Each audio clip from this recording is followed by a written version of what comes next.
हाय, ये बात तो सबको बहुत अच्छे से पता है कि भाई आपके 10th क्लास के मैथमेटिक्स के बोर्ड एग्जाम्स के अंदर 2 असर्शन रीज़न आएंगे। एमसीक्यूज़ के अंदर एक एक मार्क्स के। वो 2 असर्शन रीज़न अगर मैं बता दूँ कौन से आएंगे तो क्या मज़ा नहीं आ जाए? है जी, मज़ा नहीं आ जाए? तो बिल्कुल सही, मैं 2 मोस्ट इंपॉर्टेंट असर्शन रीज़न लेकर आई हूँ, जिस पे मैं एक शॉर्ट भी बना चुकी हूँ। वो 2 मोस्ट इंपॉर्टेंट असर्शन रीज़न अभी मैं आपको कराऊंगी और कल के एग्जाम में फोड़ के आओगे। ठीक है, तो हेलो मेरे प्यारे बच्चों, हेलो मेरे क्यूटीज़। ज़्यादा ग्रीटिंग्स का समय अपन व्यतीत नहीं करते, सीधे क्वेश्चंस की तरफ बढ़ते हैं और मैं बताती हूँ क्या वो 2 क्वेश्चंस है। और सिर्फ क्वेश्चंस बता के जाऊंगी तो मेरा मन नहीं मानेगा, आपका मान जाएगा, मेरा नहीं मानेगा। मैं सॉल्व भी करके दिखाऊंगी, ठीक है। तो चलिए, सबसे पहला क्वेश्चन अगर असर्शन की रीजन की बात करें, एरिया रिलेटेड टू सर्कल का ही है कि असर्शन क्या बोलता है कि if the radius of a sector of a circle is reduce to its half. मतलब रेडियस क्या हो गई, क्या बोला उन्होंने कि रेडियस क्या हो गई आपकी, वो खसमनु खाने है जी, रेडियस क्या हो गई आपकी, हाफ से रिड्यूस हो गई, मतलब r/2 होगी आपकी रेडियस। क्या बोला, r/2 हो गई, है ना। एंड एंगल, और जो हमने नया थीटा है वो डबल हो गया, 2 थीटा हो गया, तो पेरीमीटर क्या होगा, सेम रहेगा, वो कहता है। अगला रीजन, पहले असर्शन की बात करते हैं, असर्शन को देखते हैं। तो पहले क्या 2 केस होंगे। पहले केस में एक्चुअल जो आर आपका आर रहता है, थीटा रहता है, तो आपका पेरीमीटर क्या आता है सेक्टर का, वो निकालेंगे। और फिर नेक्स्ट केस में आर को हाफ करके थीटा को डबल करके क्या पेरीमीटर आता है वो निकालेंगे और देखेंगे कि सेम आ रहा है कि डिफरेंट आ रहा है। सेम आ रहा है तो ट्रू, नहीं आ रहा तो फॉल्स। इसमें क्या जा रहा है, तो सबसे पहले देखते हैं। अगर आप असर्शन की बात करेंगे केस 1, जिसमें आपका आर कितना है, आर ही है, और थीटा आपका थीटा यूज करोगे आप इसके अंदर। अच्छा, पेरीमीटर और सेक्टर की बात हो रही है यहाँ पर, लेंथ ऑफ एन आर्क की नहीं। देखो बेटा, लेंथ ऑफ एन आर्क से भी होता है, लेकिन पेरीमीटर और सेक्टर में सब कुछ होगा। तो पेरीमीटर और सेक्टर में लेंथ ऑफ एन आर्क और ये आर होगा। तो लेंथ ऑफ एन आर्क का फॉर्मूला क्या होता है सबको पता है, θ/360 2πr, और कितने आर, 2r, तो प्लस 2r। ठीक है, अब जब इसको काटापीटी करी तो ये आप देखा कि भाई देखा, अगर आप देखोगे तो ये कितनी बारी में गए, 180 बारी में गए, तो इधर आपका 180 आ गया। तो भाई πr θ/180 प्लस 2r आ गया आपका, है ना। πr θ/180 आपका कितना आ गया, सीधा आपका सटीक आंसर आ गया, और 2r आपका आ गया। अब अगर केस 2 की बात करें जो इसके अकॉर्डिंग है कि जिसमें आपका आर क्या कर दिया, हाफ, और थीटा कर दिया 2 थीटा, तो फॉर्मूला तो वही रहा पेरीमीटर और सेक्टर का कि length of New York and 2 into भाई 2 रेडियस तो आर न्यू रेडियस। अच्छा, तो फॉर्मूला वही रहा, न्यू आर्क का फॉर्मूला होता है θ/360 इंटू 2πr, है ना, into 2πr। Getting my point, θ/360 into 2πr plus 2r, जिसमें थीटा 2 थीटा हो जाएगा और आर आपका r/2 होगा। जब काटा पीटी मचाई इससे भी आपने 2 से 2 काटा, तो आपका पता है क्या आया बेटा, आपका पता है क्या चीज़ आई, ये वाली, ये आपकी आई πr θ/180 प्लस आर आया। भाई इधर कुछ और आ रहा है, इधर कुछ और आ रहा है, वो कह रहा है सेम आना चाहिए, हमारा सेम नहीं आ रहा, हम तो सही है, हमें अपने पे कॉन्फिडेंस होना चाहिए। इसका मतलब सेम नहीं आ रहा, इसका मतलब फॉल्स है, इसका मतलब आपका असर्शन फॉल्स है, अलग अलग आ रहा है, उसने बोला सेम आना चाहिए, तो असर्शन आपका क्या आ गया, फॉल्स आ गया। अब रीजन की बात करते हैं, अब रीजन रीड करते हैं।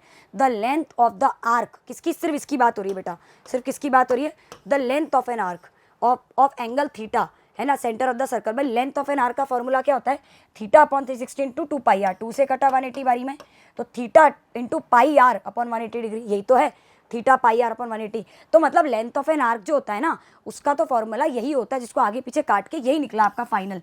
तो ये तो बिल्कुल सही बात है, ये तो आपका ट्रू है।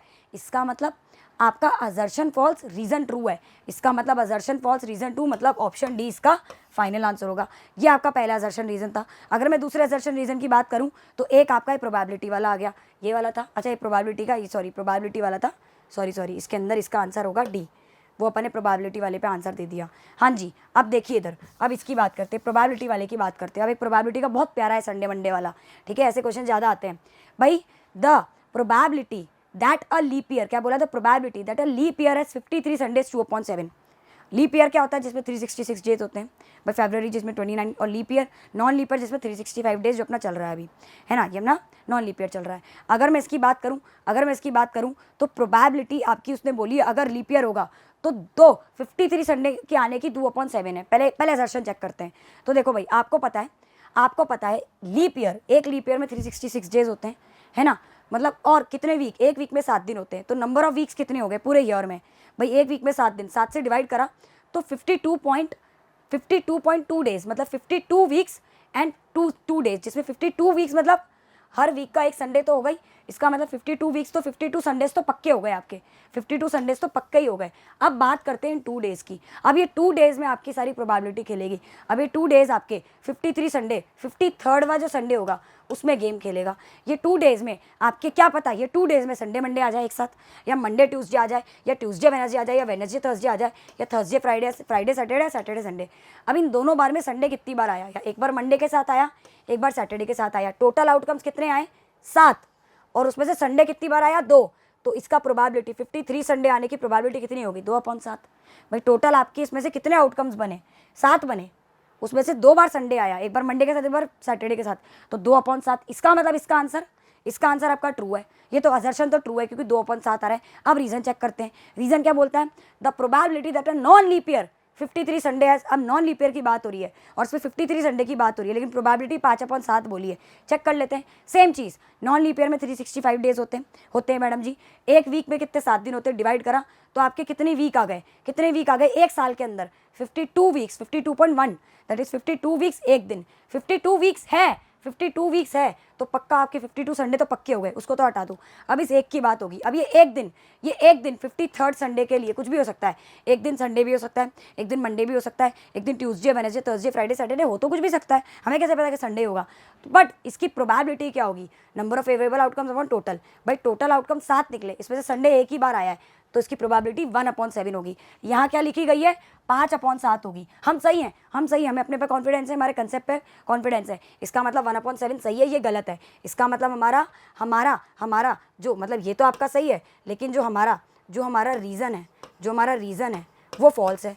जो हमारा रीज़न है वही फॉल्स है। तो इसका मतलब इसका आंसर क्या आएगा आपका मेरे बच्चों, इसका आंसर क्या आएगा, ये क्वेश्चन वाक का आंसर क्या आएगा, assertion is true, reason is false. सीधी बात, नो बकवास। आई होप आपको ये सारे दोनों क्वेश्चंस अच्छे लेवल के थे, इजी थे और आपको आए। तो इसी के साथ आप सबको धन्यवाद। और कल इसी टाइप में अगर कोई क्वेश्चन आते हैं तो जरूर आके आप कमेंट करिएगा। और अगर आपको किसी कोई क्वेश्चन में डाउट हो तो जरूर कमेंट सेक्शन में करिए। और कमेंट सेक्शन में चकदे फट्टे दे नबदे गिल्ली लिख दो कि कल के एग्जाम में फोड़ के आएंगे, या आकर एग्जाम के बाद आके लिख देना मैम फोड़ कर आ गए। हैव अ नाइस डे, चकदे फट्टे, जय हिंद, जय Bharat, and all the best to each and every बिडू of mind. And don't take stress, कोई स्ट्रेस नहीं लेना, अच्छा जाएगा, बहुत अच्छा जाएगा। मेहनत करिए बेटा। Bye bye.